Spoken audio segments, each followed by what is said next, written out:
arrested the Bolsonaro Jr. He was doing well in the polls, and they arrested him because he made a statement in Texas. They arrested him, or they want to arrest him. They have something out. Fez arrest. All right, they play pretty tough. Ele fala, prenderam o Bolsonaro Júnior porque ele falou uma frase lá no Texas. Não prenderam ninguém. O Bolsonaro, o pai, já está em domiciliar. O filho, Eduardo, foi condenado por traição à pátria, hein? Obstrução de justiça. Tá.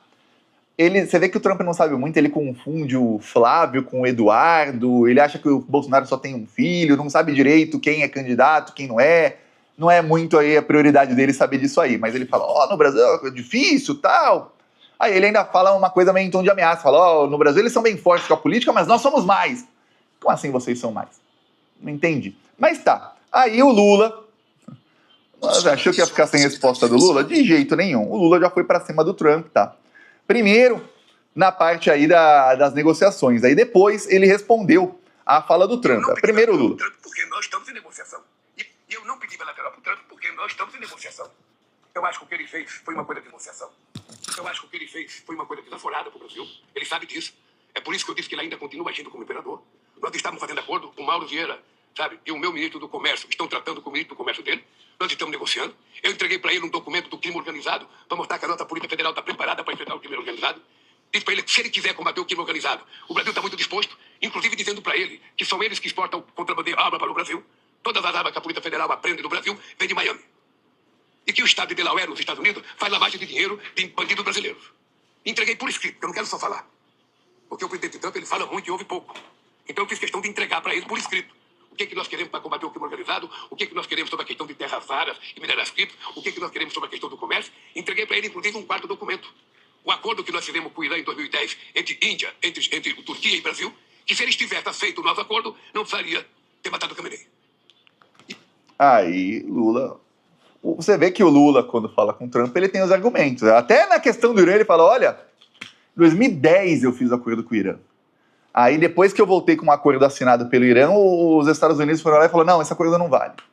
Por quê? Porque depois, documentos que foram vazados pela Wikileaks, documentos internos do governo dos Estados Unidos, mostram que eles não queriam um acordo, eles fingiam que queriam um acordo, e aí eles mandaram o Lula numa missão impossível, achando que o Lula não ia conseguir. E o Lula, em 2 dias, conseguiu o acordo com o Irã. E eles falaram, pô, e agora vamos fazer o quê? Acabou a narrativa. Então eles deram ali, com um apoio, obviamente, em toda a imprensa mundial, dos jornalistas pagos por eles em toda a imprensa, para mudar ali o foco da narrativa e falar, não, esse acordo não tá bom, não dá. E o Lula ficou assim, como assim? O Irã aceitou todos os termos, aí o Lula mandou pro Trump, ó, se vocês tivessem cumprido lá o acordo, não precisava dessa guerra toda. Só que, obviamente, o Lula fala isso sabendo, e eu sei, você sabe, que os Estados Unidos querem a guerra. Eles querem. Quando eles fazem uma guerra e gastam lá 1 trilhão, esse 1 trilhão foi gasto e pago para empresários do setor privado que constroem armas, mísseis, etc, etc. E é por isso que começou a se tornar inviável para os Estados Unidos, eles são muito corruptos nisso aí, que é o fato de que eles gastam trilhões e trilhões e trilhões em armas e tudo mais, e aí chega o Irã e produz armas muito mais baratas. Os Estados Unidos, por exemplo, copiaram os drones do Irã.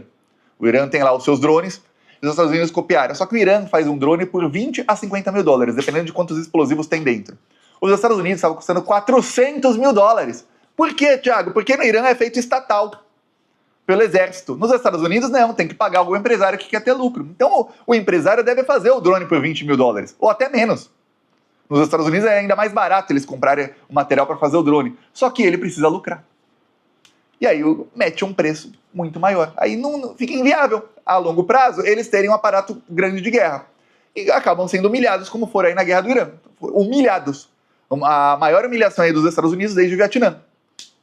Aí o Lula ainda fala uma coisa que a Cláudia Sheinbaum já falou pro Trump, que é, olha, todas as armas dos cartéis de droga, que você diz que são terroristas, vêm dos Estados Unidos. E vocês não fazem nada, mas nem para investigar o clube de tiro que está vendendo as armas para o cartel de droga. Pô. Você tem um clube de tiro com uma loja de armas ao lado, a mesma empresa.